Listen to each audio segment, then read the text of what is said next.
Kita sudah bahas soal Rocky Gerung dengan peternakan kedunguan beliau, juga sudah bicara tentang Bu Bipitri Susanti dengan buruk muka cermin dibelah, dan sekarang kita akan bahas ya sosok seorang profesor, seorang guru besar yang punya cita-cita untuk mengedukasi warga negara, khususnya warganet untuk belajar politik for the better Indonesia ya, jadi Indonesia yang jauh lebih baik lagi.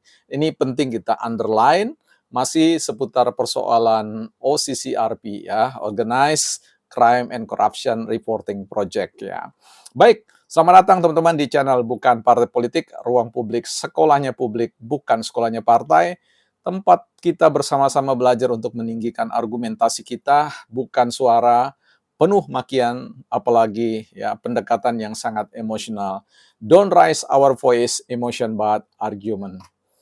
Baik teman-teman, sebelum kita bicara tentang profesor ini yang menurut saya perlu kita injakkan rem ya, agar supaya jangan sampai laju kecepatan beliau sebagai seorang guru besar, ini niatannya untuk mengedukasi warga negara, untuk belajar politik, tapi justru menjerumuskan menjadi sosok yang kemudian uneducated ya for citizen ya, jadi tidak memberikan pengajaran yang baik di bidang politik. Baik, sebelum itu teman-teman kita mau bicara tentang sebidang tanah 10 kali 20 di sekitar IKN, 10 menit, 10 sampai 15 menit dari IKN, ukuran 10 kali 20 yang bisa teman-teman cicil ya dengan modal 1 juta, teman-teman bisa memiliki itu dalam tempo yang sesingkat-singkatnya ya. Sangat terjangkau dengan harga yang sebenarnya tidak lazim harganya. Tapi silakan saja cek di bukanpartaipolitik ya.com. Di situ teman-teman bisa lihat advertising-nya. Kembali teman-teman kepada persoalan kita ya. Kalau kita lihat dalam membaca video, menonton ya, bukan membaca, termasuk membaca komentar-komentar terkait ketika beliau membuat sebuah postingan, Jokowi masuk nominasi pemimpin terkorup dunia 2024 versi OCCRP ya. Itu kemudian ini ditonton luar biasa ya, 113.000 penonton dan kemudian dikomentari oleh 3.200-an ya. Dan kalau kita lihat formasi dari komentar-komentar ini memang sungguh membuat kita menyayangkan ya. Pada akhirnya seorang guru besar kehilangan sengkot marwah sebenarnya dalam konteks ini karena membuat banyak pengikut-pengikut tersesat dengan opini-opini yang berkembang ya.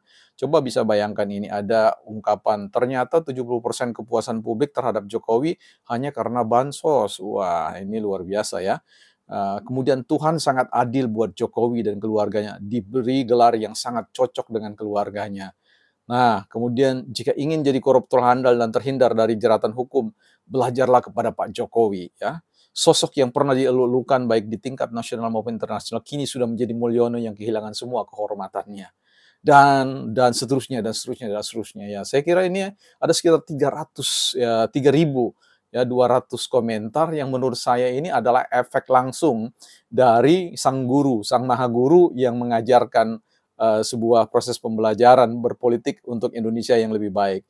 Saya kok meragukan ya bahwa model pembelajaran seperti ini yang datang dari seorang guru besar yang harusnya full wise ya, itu bisa mencetak warga negara yang mampu berpikir secara rasional ya dengan pendekatan yang deliberatif, yang mampu memiliki sikap kehati-hatian di dalam membangun sebuah argumentasi. Ini penting sekali ya. Baik, kita lihat dulu sebuah buku, How to Have a Beautiful Mind ya. Jangan sampai kita memiliki dirty mind ya. Ini buku yang ditulis oleh Edward de Bono ya, seorang penulis best international yang menulis beberapa buku yang terkenal. Dua di antara Lateral Thinking and Six Thinking Hat ya.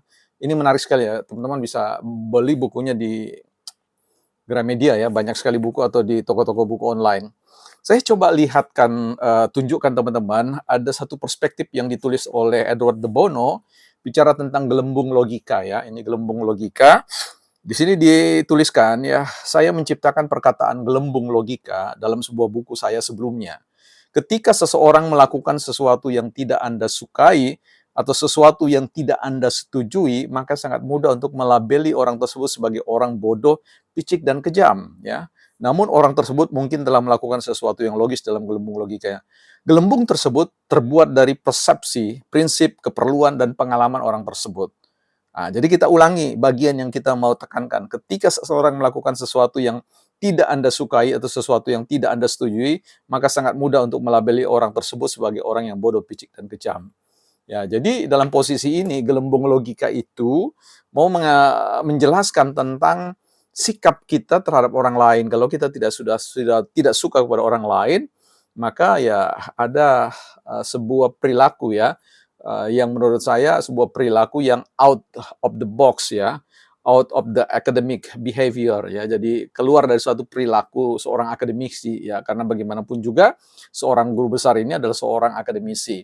Ya, ini kan sangat disayangkan sekali ketika misalkan dalam perspektif Edward de Bono itu, gelembung logika itu jadi peristiwa untuk melabeli seseorang dengan label-label yang negatif hanya ketika kita tidak setuju dengan apa yang mereka lakukan ya, atau seseorang lakukan, atau yang kita sangka dia lakukan. Nah, ini yang terjadi ya, gelembung-gelembung logika itu terjadi bukan hanya terkena pada seorang guru besar seperti Pak Ikrar Nusa Bakti ini yang sebenarnya punya tujuan mulia, ya, yaitu bagaimana ingin mencerdaskan orang belajar politik untuk Indonesia yang jauh lebih baik. Tapi kalau pendekatan behavior ini, ya, academic behavior ini tidak merem ya, perilaku gelembung logika itu, saya kira ini akan berbahaya, justru berbahaya, kontraproduktif bagi bangsa dan negara kita ini. Dan sebenarnya kita sudah sangat mengharapkan bahwa seorang guru besar itu adalah gurunya para guru ya, yang mestinya kita mintai pertanggungjawaban jauh lebih berat ya. Karena kalau kita belajar dari satu filosofi Timur Tengah, di situ kita lihat bagaimana peribahasa yang lahir, kearifan dari suatu budaya lokal mengatakan bahwa seorang guru itu kalau menyesatkan murid-muridnya, dia itu orang yang layak untuk lehernya diikatkan dengan batu kali yang sangat berat dan kemudian dilemparkan ke kali supaya dia tenggelam ya, dan tidak bisa menyesatkan orang lain. Ini bukan berlaku bagi Pak Profesor Ikrar saja, tetapi berlaku bagi siapapun termasuk bagi saya. Kalau saya kemudian cenderung untuk menghasut orang lain, menyesatkan orang lain, ya bagusnya memang seperti itu. Tali diikatkan batu dan diikat ke leher saya dan kemudian ditenggelamkan supaya tidak bisa menyesatkan orang banyak. Nah, karena itu sekali lagi statement-statement yang saya sampaikan itu jangan ditelan mentah-mentah. Bisa jadi 10% keliru, 5% keliru, bahkan 100% bisa saja keliru ya. Jadi semua kita sedang berargumentasi sehingga siapapun argumentasi yang lebih baik dialah yang akan kita ikuti ya, bukan siapa tokohnya ya, bukan siapa orangnya dengan predikat akademik yang bagaimanapun itu. Ini penting buat kita semua ya teman-teman bahwa uh, kita semua punya niatan baik untuk menjadikan Indonesia jauh lebih baik. Tapi seringkali ketika kita mengedepankan emosional, ada peribahasa yang baru saja saya tulis bahwa ketika emosi kita ya berlari terlalu kencang, maka seringkali kebodohan seringkali mampu melewati kita ya dengan cepat. Nah, disitulah niatan-niatan kita gagal memenuhi sasaran ya. Ini yang kemudian perlu kita lihat bahwa satu sisi Rocky Gerung, yang lain-lain, Ray Rangkuti, Repli Harun, Bipitri Susanti, dan siapapun itu, ya sebenarnya mereka punya niatan yang sama dengan kita. Tetapi sekali lagi, kalau kemudian kita terburu-buru selalu, kemudian tidak melakukan otokritik, ya, merenung-renung secara dalam, ya bagaimana kita harus saling menjaga marwah, apalagi bicara tentang marwah seorang presiden, yang tentu kita tahu persis bahwa dia adalah uh, orang yang terbaik di negara kita ya. Nah, jangan sampai kemudian kita mau mengabaikan fakta sejarah tentang hal itu hanya gara-gara berbicara tentang oh dia itu korup karena argumentasi variabelnya dia pernah ketika masuk pertama menjabat dengan indeks korupsi yang 34, kemudian dalam tahun-tahun berikutnya meningkat 36, 37 sampai pada puncak 40 dan kemudian melandai kembali dan kembali kepada titik nol di indeks prestasi korupsi 34 ya seperti itu. Nah, tanpa kemudian kita melihat apa situasi politik yang berkembang ya, bagaimana persoalan ekonomi kita, bagaimana persoalan demokrasi kita, dan banyak hal ya.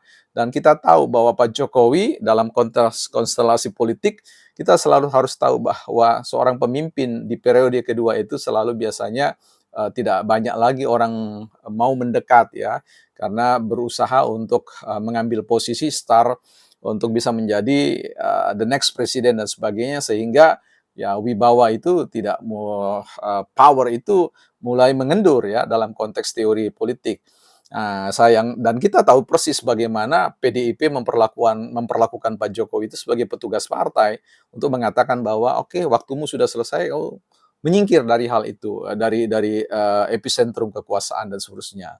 Nah, ini banyak sekali yang tidak dimengerti ya, ketika orang mencoba menganalisis tentang indeks penanganan korupsi di Indonesia melalui sebuah institusi yang bernama KPK dengan hanya membaca dari perspektif bahwa adanya penggabungan struktural ya, bagaimana KPK itu tidak independen lagi dan kemudian dia masuk dalam satu struktural eksekutif dan kemudian itu dianggap sebagai sebuah pekerjaannya Pak Jokowi, begitu juga perubahan tentang undang-undang KPK ya, yang menurut saya kan itu bukan kerja individual tapi kerja kolektif, di mana juga perintah pimpinan partai itu sangat menentukan bersama dengan seluruh ya mereka-mereka yang duduk di Senayan. Jadi saya kira kita perlu belajar bersama, hati-hati dalam menarik sebuah kesimpulan.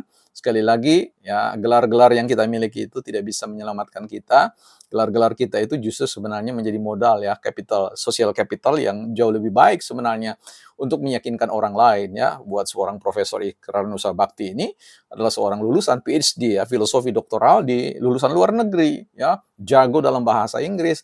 Artinya beliau punya akses yang lebih mumpuni untuk memeriksa data-data yang ada di laman